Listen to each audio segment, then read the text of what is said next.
Barrister Salman Safdar साहब ने इमरान खान साहब के बारे में एक स्टेटमेंट दिया। ये स्टेटमेंट मैं आपके सामने जरूर रखना चाहूंगा, बड़ा इंपॉर्टेंट स्टेटमेंट है कि इमरान खान साहब ने किन किन चीजों का सामना किया। उन्होंने कहा इमरान खान ने कत्ल भुगत लिया, रियासत से गद्दारी, साइफर केस भुगत लिया, जिनसी क्राइम इद्दत केस भी भुगत लिया, 9 मई जैसे पुरतशद्दुद वाकयात, तोशाखाना तहाइफ, कोई जुर्म नहीं रह गया जिसका इमरान खान पर मुकदमा ना बना हो, और ना कोई इन्वेस्टिगेशन एजेंसी रह गई है, इन्वेस्टिगेटिव एजेंसी कोई ऐसी नहीं रह गई, यानी थाना, FIA, नैब, सबका सामना इमरान खान साहब ने किया। लेकिन इसके बावजूद इमरान खान साहब सरखरू हो रहे हैं। यानी मैं अगर सीरियसली आपको बताऊं तो इमरान खान के वकीलों ने बुरा काम नहीं किया। जितने मुकदमात इमरान खान साहब के ऊपर दर्ज हुए हैं ना, इनका कोई रिकॉर्ड ही नहीं है। यानी इस तरह पाकिस्तान में कभी हुआ ही नहीं। एक आदमी पे 200 के करीब मुकदमा दर्ज हो जाए और वकील उन केसेस को लड़ते रहे, तो ये वकला का बड़ा हौसला है। और बहुत बड़े बड़े केसेस इन वकीलों ने उठा के बाहर फेंके हैं। साइफर का केस कोई छोटा केस था, इद्दत जैसा घटिया केस इन्होंने लड़ा है, गद्दारियों के केस इन्होंने लड़े, कत्ल के केस इन्होंने लड़े हैं, तोशाखाना के केस इन्होंने लड़े हैं। तो वकला ने इमरान खान साहब के केसेस बड़े शानदार तरीके से लड़े। स्पेशली जब लाहौर हाई कोर्ट से इमरान खान साहब का वो जो रिमांड वाला मामला था, बेल वाला मामला था, वो बड़ा शानदार था। वहां पे जैसे साबित किया 9 मई के हवाले से पुलिस का और इदारों का झूठ पकड़ा इमरान खान साहब के वकला ने, वो बड़ा कमाल काम था। तो वकला ने तो काम बहुत अच्छा किया, लेकिन मामला यह है कि अदलिया इस वक्त एस्टेब्लिशमेंट के दबाव में, अगर एस्टेब्लिशमेंट अदलिया के ऊपर से अपना दबाव हटा दे तो इमरान खान साहब उसूली तौर पे चंद दिनों में बाहर आ जाएंगे, क्योंकि इन केसेस की हकीकत सारी दुनिया जानती है, खुद एस्टेब्लिशमेंट भी जानती है। नाज़रीन, पाकिस्तान तहरीक इंसाफ पे तनकीद की जा रही है कि तहरीक इंसाफ ने क्यों कौमी सलामती कमेटी के इजलास में शिरकत नहीं की, और बार बार सारे एंकर एक ही काम पे लगे हुए उस दिन से अब तक। सबकी ड्यूटी लगाई हुई है कि तुम यही कहते जाओ कि आप नहीं आए आप तो गद्दार हैं, आप नहीं आए आप तो मुल्क के दुश्मन हैं, आप नहीं आए आप तो मुल्क को ठीक करना नहीं चाहते, आप नहीं आए आप तो दहशतगर्दों के साथ ही। वो ये कर रहे हैं। अब इसके जवाब में पाकिस्तान तहरीक इंसाफ ने ये कहना शुरू किया है कि जनाब नवाज शरीफ और मोहसिन नकवी भी तो नहीं आए ना भाई, उन्होंने सीरियस नहीं लिया कौमी सलामती कमेटी की मीटिंग को, तो हम उसको क्या सीरियस लें जब आपके अपने लोग नहीं ले रहे। और दूसरी बात यह है कि अपना हाउस इन ऑर्डर करें। वजीर दिफा कह रहा है कि मेरा वजीर दाखिला से राब्ता नहीं हो रहा, मैं काफी अरसे से कोशिश कर रहा हूं। ये तो आपकी कोऑर्डिनेशन है और ये आपकी नालायकी है। तो पाकिस्तान तहरीक इंसाफ ने मौक़िफ़ दिया, और दूसरा तहरीक इंसाफ को यह लगता है और वो इस पर बिलीव करते हैं कि अगर वो इस मीटिंग में शामिल होते तो कोई एलामिया ऐसा जारी कर दिया जाता जो इनके खाते फिट कर दिया जाता, और उसके बाद ये इमरान खान के पास जाते, इमरान खान इनकी बेइज्जती करता, और ये वापस मुड़ने का, पीछे हटने का कोई रास्ता इनके पास नहीं बचता, बल्कि ये इमरान खान को माइनस करके दिखा देते। अब नाज़रीन, एक और खबर आई है। PTV के अंदर भर्ती किया गया था जिन सहाफियों को अता तारड़ ने किया था, मनपसंद लोगों को, उनमें अमीन हफीज साहब हैं, एक जर्नलिस्ट हैं। ये पहले लाहौर में जियो में काम करते थे, अब ये फिर कहीं और भी चले गए थे, फिर अब ये आजकल पाकिस्तान टेलीविजन में इनको रखा गया है। तो इन्होंने एक इंटरव्यू किया IG जेल खाना जात का। अब IG साहब ने वहां सारा पोल खोल दिया। उन्होंने कहा जी इमरान खान साहब जो भी खाते हैं ना अपने खर्चे से खाते हैं। तो इन्होंने जो खापट डाली हुई थी ना कि किसी दिन देसी मुर्गी खा ली, किसी दिन सब्जी खा ली, किसी दिन कोई जूस पी लिया, तो इन्होंने बड़ा रोला डाला हुआ था इस बारे में।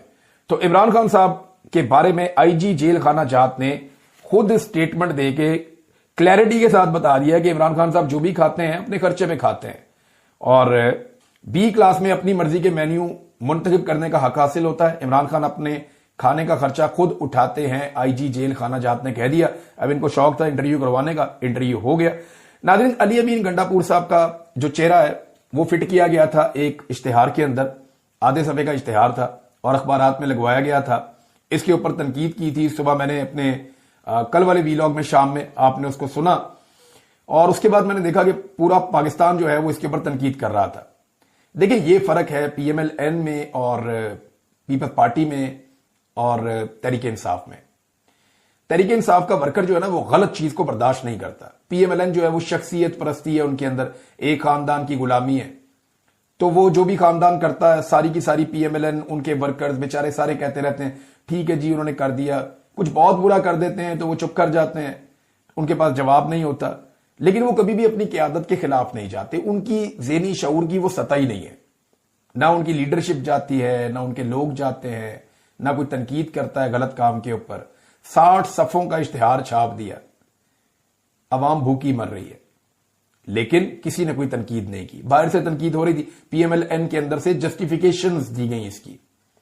پیپلز پارٹی کچھ بھی ایسا کرے تو پیپلز پارٹی کے لوگ ان کو شاباش کہتے ہیں. حالانکہ ایک دور تھا بے نظیر بھٹو صاحبہ کا, ایسا دور تھا جب پیپلز پارٹی کا ورکر بڑا تگڑا تھا, وہ لیڈرشپ پہ سامنے کھڑا ہو کے سوال کرتا تھا کہ یہ آپ نے غلط کیا, آپ عوام کا پیسہ ضائع کر رہے ہیں, یا یہ پروجیکٹ کے اندر یہ بندہ کرپشن کر رہا ہے. وہ پن پوائنٹ کرتے تھے, وہ سامنے کھڑے ہو جاتے تھے. وہاں جمہوریت تھی اس پارٹی کے اندر, اب وہ بھی نہیں ہے. اب پاکستان تحریک انصاف جو ہے اس کے اندر شعور ہے. علی امین گنڈا پور صاحب کا جو ہے وہ چہرہ فٹ کیا گیا اخبار کے اندر, اور پھر وہ تباہی پھیری پاکستان تحریک انصاف کے ورکرز نے اور سوشل میڈیا نے, عام پاکستانیوں نے, کہ درگت بنا کے رکھ دی وزیر اعلیٰ خیبر پختونخوا کی. اور اس کے بعد وزیر اعلیٰ خیبر پختونخوا نے فوری طور پہ اس کے اوپر ایکشن لیا اور سیکٹری انفارمیشن اس کو عہدے سے ہٹا دیا, اور یہ دعویٰ کیا ہے کہ جناب ہماری اطلاع اس کے بارے میں نہیں تھی, ہمیں تو پتہ ہی نہیں تھا, اور یہ تو انہوں نے خود ہی کر دیا تھا. یعنی اشتہار پر شدید تنقید کے بعد علی امین گنڈا پور ان ایکشن سیکٹری انفارمیشن کو عہدے سے ہٹا دیا. پالیسی کے مطابق سرکاری فنڈ سے اشتہارات میں کسی سیاسی شخصیت کی تصویر لگانے کی اجازت نہیں ہے. سرکاری اشتہارات صرف عوامی مفاد میں اور آگاہی کے لیے مختص ہیں. یہ فیصل امین گنڈا پور جو علی امین گنڈا پور کے بھائی ہیں انہوں نے یہ بات کی ہے. لیکن مجھے حیرت یہ ہو رہی ہے کہ ایک سیکٹری کی اتنی جرت کیسے ہو گئی کہ وہ وزیر اعلیٰ کی پگڑی والی تصویر اٹھا کے اخباروں میں چھاپ رہا ہے اور پوچھ بھی نہیں رہا. اب دو میں سے ایک چیز ہے, یا تو انہوں نے رل مل کے اشتہار لگایا اور اب مکر گئے ہیں, اور دوسری چیز یا پھر یہ ہو سکتی ہے کہ یہ جو سیکٹری تھا یہ اسٹیبلشمنٹ کے ہاتھوں میں یا علی امین گنڈا پور کی مخالف سیاسی جماعتوں کے ہاتھوں میں کھیل رہا تھا, اور اس کو یہ کہا گیا تھا کہ تو ایسا اشتہار چھاپ دے تو ایسے ہو جائے گا. مے بی یہ بھی ہو سکتا ہے, لیکن ایسا مجھے ممکن نہیں لگتا کہ اس نے باروں بار اشتہار چھاپ دیا اور اس نے پوچھا بھی نہیں. یہ چیزیں اپروول کے لیے جاتی ہیں. ایٹ لیسٹ جو وزارت اطلاعات ہے ان کو ان چیزوں کا پتہ ہوتا ہے, پہلے سے پتہ ہوتا ہے, کیونکہ وہی بعد میں پیسہ جاری کرتے ہیں, وہی اشتہارات جاری کرتے ہیں. تو یہ اشتہارات بغیر اپروول کے لگتے نہیں ہوتے, ان کو باقاعدہ ڈیزائن کیا جاتا ہے. بہرحال یہ بڑی فتح ہے جی سوشل میڈیا کی. پاکستان تحریک انصاف کیونکہ اپنے نظریے کے اوپر کمپرومائز نہیں کرتی, تو یہاں سے یہ پتہ چلتا ہے کہ یہ تحریک انصاف شخصیت پرستی نہیں کر رہی. یہ عمران خان کو پسند ضرور کرتے ہیں لیکن اصولوں کی وجہ سے کرتے ہیں. جس دن عمران خان صاحب اپنے اصول توڑیں گے شاید یہ عمران خان کو پھر پسند نہیں کریں گے. جیسا کہ علی امین گنڈا پور کو یہ سپورٹ کرتے ہیں, لیکن جیسے ہی انہوں نے گنڈا پور کی شکل اخبار کے اندر لگی ہوئی دیکھی اور عوام کے پیسوں سے لگی ہوئی دیکھی, ان سب نے اٹیک کر دیا علی امین گنڈا پور کے اوپر, اور ان کو فوری طور پہ ایکشن لینا پڑ گیا. ہو سکتا ہے اگر یہ اٹیک نہ ہوتا تو وہ ایکشن نہ لیتے, اور ایسی گندی عادتیں پڑ جاتی ہیں آہستہ آہستہ. لیکن یہ بڑی اچھی بات ہے, خیبر پختونخوا کی حکومت کو اپریشیٹ کم سے کم کرنا چاہیے کہ انہوں نے ایک ایکشن لیا, اور ایک غلط چیز جب پوائنٹ آؤٹ ہوئی